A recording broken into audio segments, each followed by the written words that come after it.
Hello, नमस्कार. आनंदी कट्ट्यावर मी जयंत ठोंबरे आपल्या सर्व श्रोत्यांचं मनपूर्वक स्वागत करतो.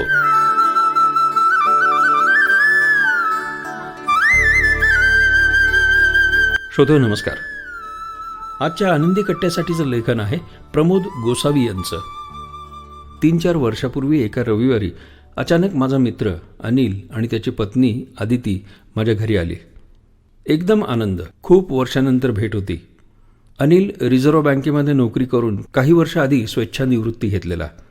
बँकेत असताना सुद्धा काही शिकवण्या करून त्यांनी इन्कमला जोड दिलेली. आदिती पण खूप धडपडी.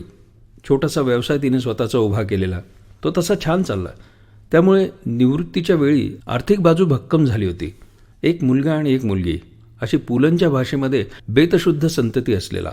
दोघांची लग्न झालेली. पुन्हा पुलंच्या भाषेत संसाराच्या शेवटी इष्टस्थळी जाऊन पोहोचलेली अशी ही जोडी. दोघांचाही स्वभाव दिलखुलास. त्यामुळे तो घरी येणं म्हणजे एक आनंदाचा सोहळा असायचा. मग थोड्या हवापाण्याच्या गप्पा मारल्यानंतर मी त्याला विचारलं, मग कसं काय चाललंय रिटायर्ड लाईफ? एकदम मस्त. आता काय करतोस? काय नाही, म्हणजे तसं ठरवलं आहे, पण खूप काही नाही रे. कष्ट खूप केले. आता मात्र आपण कमवलेलं आपण उपभोगायचं असं ठरवलं आहे. वा, पण मग वेळ कसा जातो? अरे इथे वेळ जाण्याचा प्रश्न आहेच कुणाला? आयुष्यभर एक मिनिट धावत होतो. आता धावायचं नाही. परमेश्वरानं आमच्या दोघांचं आयुष्य आरामात जाईल एवढं सगळं दिलं आहे. तेव्हा शांतपणे राहायचं. आणि सकाळचा वॉकसुद्धा सकाळी 7ला. उगाच लवकर उठा वगैरे काही नाही.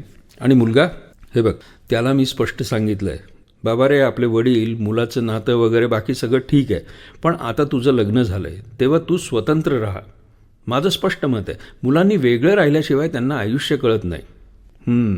मी थोडं हेजिटेटली म्हटलं, अरे बघ ना, वेगळं राहिलं म्हणजे आपण गॅस बंद न केल्यामुळे दूध उतू जाऊन भांडं काळं कसं होतं, किल्ली घरात विसरल्यानंतर कसा कल्लोळ होतो, भाजी आणायला गेल्यानंतर नाईलाजानं आपल्याला न आवडणारा दुधी भोपळा किंवा दुधी कशी झक मारत घ्यावी लागते, आपली गाडी कितीही मोठी असली तरी त्यातून दळण कसं आणावं लागतं वगैरे, हे सगळं कळायला पाहिजे ना.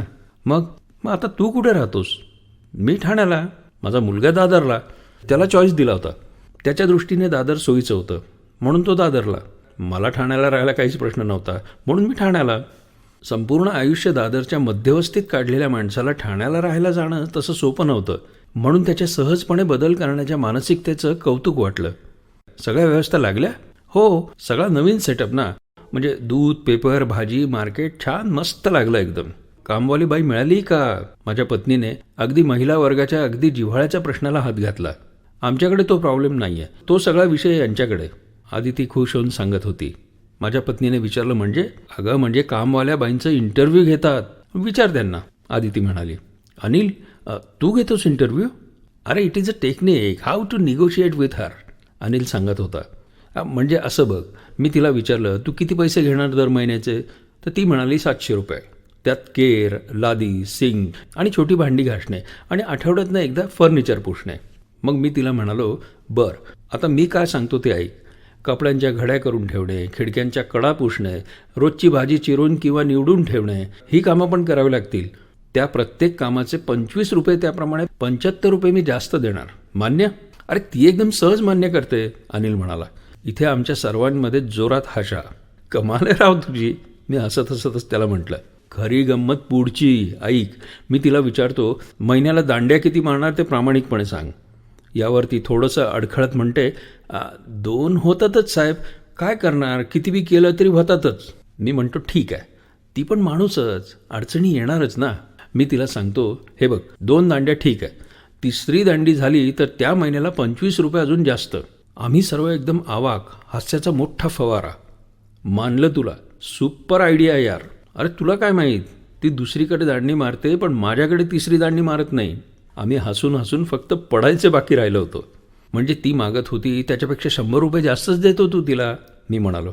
येस, अरे पैसे वाचवण्याचा प्रयत्नच करायचा नाही, आवश्यक तिथे खर्च करायचाच. मी माझ्या मुलांनाही सांगून ठेवलं आहे, माझ्याकडे बँक बॅलन्समधलं काही उरेल अशी अपेक्षा ठेवू नका. फिक्स्ड ॲसेट्स राहतील ते तुमचे. उगीच सगळं मुलांसाठी म्हणून ठेवण्यासाठी काहीच अर्थ नाही. त्यांनासुद्धा कमवायला काय लागतं हे कळू दे ना, अनिल म्हणाला. वा, म्हणजे राजा राणीचाच संसार आहे म्हणायचं की तुझा, मी म्हटलं. हो, जेवण रोज चांदीच्या ताटात. त्या आईला ती भांडी नुसती लॉकरमध्ये पडून राहतात. आपण वापरायची कधी? म्हणून मस्त राहायचं. दर आठवड्याला नवीन सिनेमा, नाटक, कार्यक्रम आम्ही दोघंही जातो. पण आठवड्यातला गुरुवार हा स्वातंत्र्य दिन.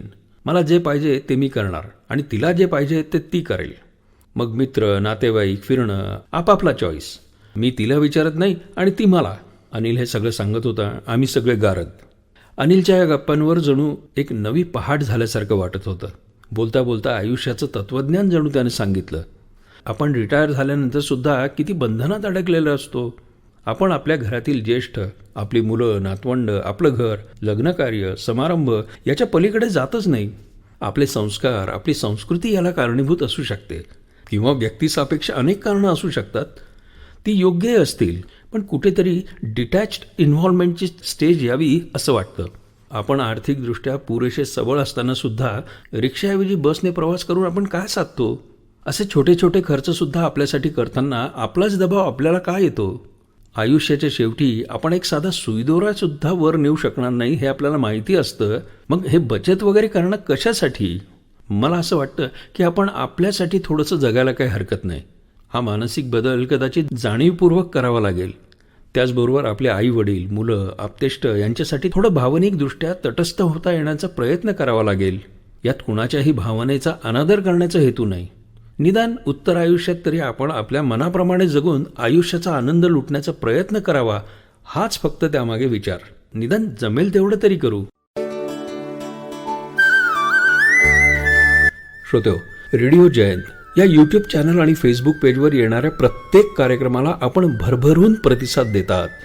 आपले लाईक्स, आपले कॉमेंट्स आम्हाला प्रेरणा आणि प्रोत्साहन देत आहेत. आता एक छोटीशी विनंती. आपल्याला जसा हा आनंद या कार्यक्रमातून मिळाला, मग ते अभिवाचन असो, आनंदी कट्ट्यासारखा कार्यक्रम असो किंवा व्यक्त अव्यक्त, आपल्याला आवडलेला प्रत्येक कार्यक्रम तुम्ही नक्की शेअर करा आणि आपल्याला जो आनंद झालाय तो आपल्या मित्रांना, नातेवाईकांना आणि आप्तेष्टांना सुद्धा मिळू द्या.